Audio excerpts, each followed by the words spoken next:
This channel does not promote any violent, harmful, or illegal activities. All content provided by this channel is meant for an educational purpose only. Expunge নয়, স্পিকারের অঙ্গুলি হেলনে তাকে বক্তব্য রাখতে দেয়নি। Naturally আমরা Democratic ওয়েতে প্রতিবাদ করেছি। 15-20 মিনিট প্রতিবাদের পরে আমরা ওয়াকআউট করে চলে আসি, বাইরে এসে বিক্ষোভ করি।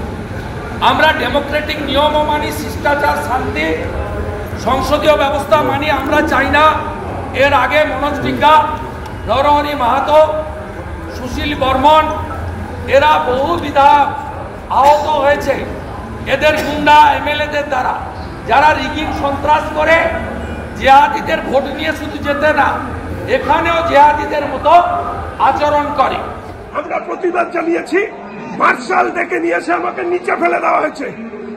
বিধানসভার নীল গোস্বামী, কাঞ্চনদা থেকে শুরু করে অগ্নিমিত্রা দিকে শুরু করে সবাইকে মার্শাল দিয়ে এক প্রকারের অত্যাচার চালানো হচ্ছে বিধানসভার ভেতরে।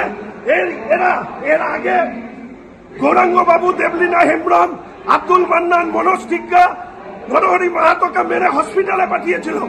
আজকে একইভাবে ওরা আমাদেরকে মেরে হসপিটালে পাঠাতে চায়। আর আমরাও ঠিক করেছি, বাংলার এই অপশাসন মমতার থেকে যদি মুক্তি না দিতে পারি তাহলে আমরাও বিজেপি করি না। কতবার মারবে, কত দিন মারবে, আমাদের রক্ত শেষ হয়ে যাবে, কিন্তু ওদেরকে আমরা ছাড়ব না। এবং যেভাবে আজকে মার্শাল দিয়ে আমাদের উপরে অত্যাচার চালানো হলো,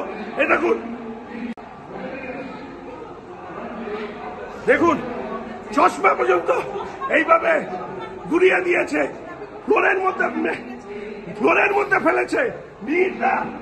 এই বয়স, ওনার স্পাইনাল কর্ডে প্রবলেম, পেছন থেকে কলার ধরে টানছে। এই হচ্ছে মার্শালদের। বিজেপি তৃণমূলের বাইনারি পলিটিক্সকে আরো স্ট্রং করা হচ্ছে। যত ভোট এগিয়ে আসবে দেখবেন বিজেপি তৃণমূল তত লড়াই করছে দেখাবে। 4.5 বছর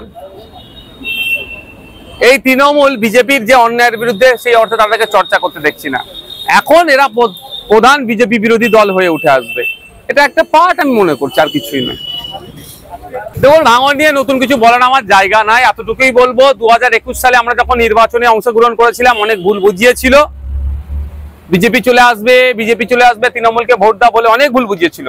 আর যত দিন যাচ্ছে বিজেপি আর তৃণমূল আলাদা নয়, ভাঙড়ের মানুষ, রাজ্যের মানুষ বুঝতে পারছে। একের পর এক মুসলিম সম্প্রদায়ের উপরে আঘাত নেমে আসছে, শওকত মোল্লা সাহেব চুপ করে আছে। আর ভাঙড়ের মুসলমানকে ভুল বুঝালে হবে? দলিতের উপর আক্রমণ হচ্ছে, আদিবাসীর উপর আক্রমণ হচ্ছে, এটা কোনো কথা বলছে না। এটা ভালো করে বুঝে নিয়েছে শওকত সাহেবদেরকে ভাঙড়ের মানুষ, রাজ্যের মানুষ জবাব দেবে। সুতরাং সেখানে আরাবুল বা অন্য কেউ ফ্যাক্টর নয়। তারা কি সত্যিকারের অর্থে তৃণমূলকে পরাজিত করার চিন্তা ভাবনা আছে? এটা আগে জানেন তাদের কাছ থেকে। এটা রেজাল্টটা অবিজেপি তৃণমূলের পক্ষে আসতো যদি গুছিয়ে এটা ক্যাম্পেইন করা যেত, যদি গুছিয়ে এই নির্বাচনটাকে কন্ডাক্ট করা যেত। দুর্ভাগ্য, জাতীয় কংগ্রেস বা তার সাথে যারা আছেন তারা সেই ভাবে নয়।